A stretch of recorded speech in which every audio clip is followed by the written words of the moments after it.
Halo anak-anak, selamat bertemu kembali di dalam pelajaran matematika. Untuk kali ini kita akan memasuki materi yang baru, yaitu aljabar.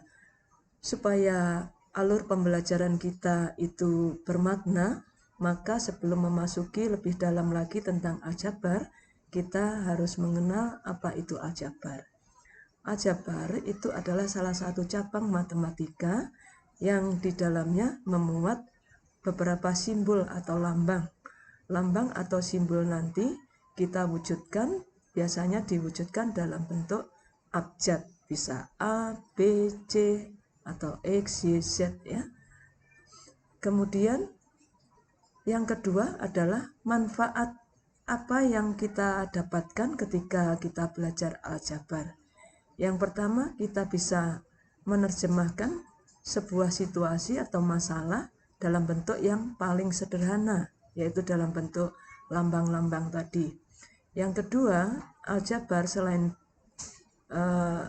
bermanfaat untuk menyelesaikan masalah-masalah matematika, juga bisa untuk menyelesaikan masalah-masalah yang lain, misalkan masalah dalam bidang biologi atau IPA, dalam bidang ekonomi, dan mungkin dalam kehidupan sehari-hari kita ya. Oleh sebab itu, saya mengajak anak-anak untuk bersemangat di dalam belajar aljabar. Yang kedua, apa yang harus kita pelajari dalam aljabar, yaitu kita belajar untuk menyatakan suatu situasi atau masalah dalam bentuk aljabar. Nah, ini sangat penting sekali supaya kita bisa melihat sebuah masalah itu dalam bentuk yang lebih sederhana ya, yaitu dalam bentuk kalimat matematika. Nah, setelah belajar menyatakan situasi dalam bentuk aljabar, kita akan belajar tentang unsur-unsur yang ada pada bentuk aljabar. Nah, berikutnya yang akan kita pelajari adalah operasi pada bentuk aljabar. Apa saja operasi pada bentuk aljabar? Itu adalah penjumlahan, pengurangan, perkalian, pembagian ya.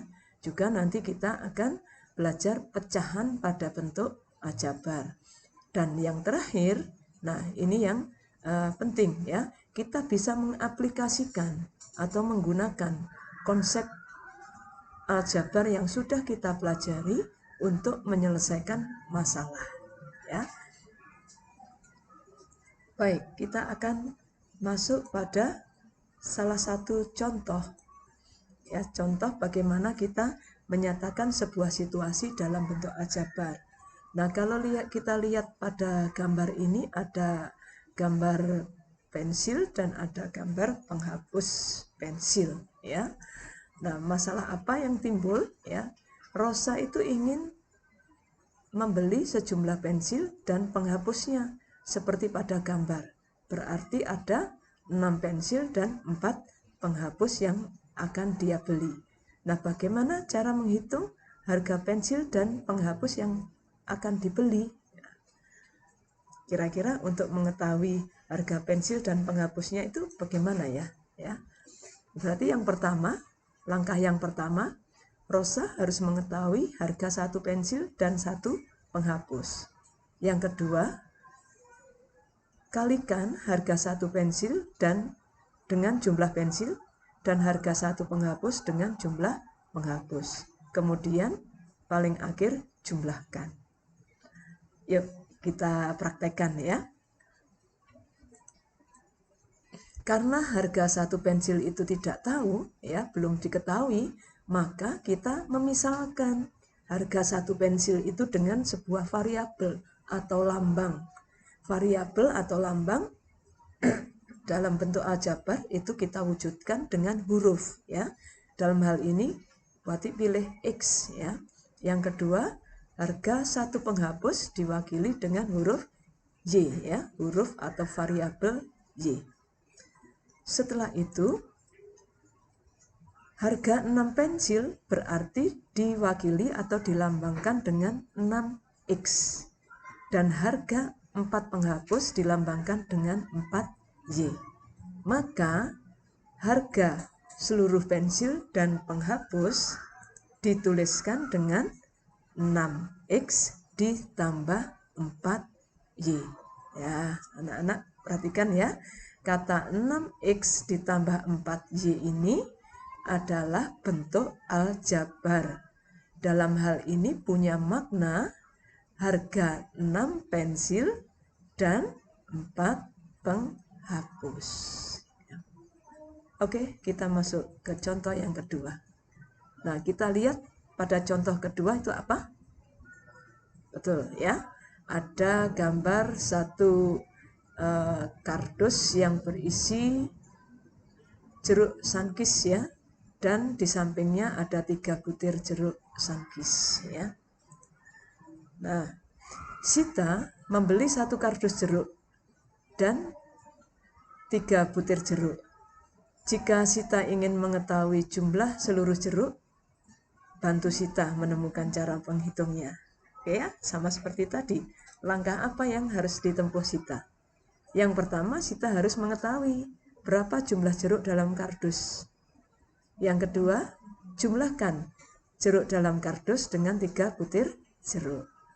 Oke, kita lanjutkan. Kita bantu Sita. Karena jumlah jeruk dalam kardus itu belum diketahui, maka kita memisalkan jumlah jeruk dalam kardus dengan huruf A atau lambang A atau variabel A ya.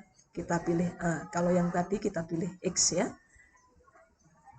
Nah, yang kedua, jumlahkan jeruk dalam kardus itu dengan 3 buah jeruk yang lain. Maka jumlah seluruh jeruk adalah A ditambah 3 ya. Jadi kalimat A ditambah 3 inilah yang disebut dengan bentuk aljabar, yang punya makna A itu adalah jumlah jeruk dalam kardus. Berikutnya ya, contoh yang terakhir. Ada 2 almari dan 2 kemeja ya, yang identik atau sama. Ya, seorang penjahit kemeja menghasilkan sejumlah kemeja yang diletakkan di dalam almari. Jadi hasil jahitan itu dimasukkan di dalam 2 almari ini ya, dan sebagian digantung pada tembok. Nah, berarti yang digantung pada tembok ada berapa? 2 ya. Terus kemudian pada kalimat ini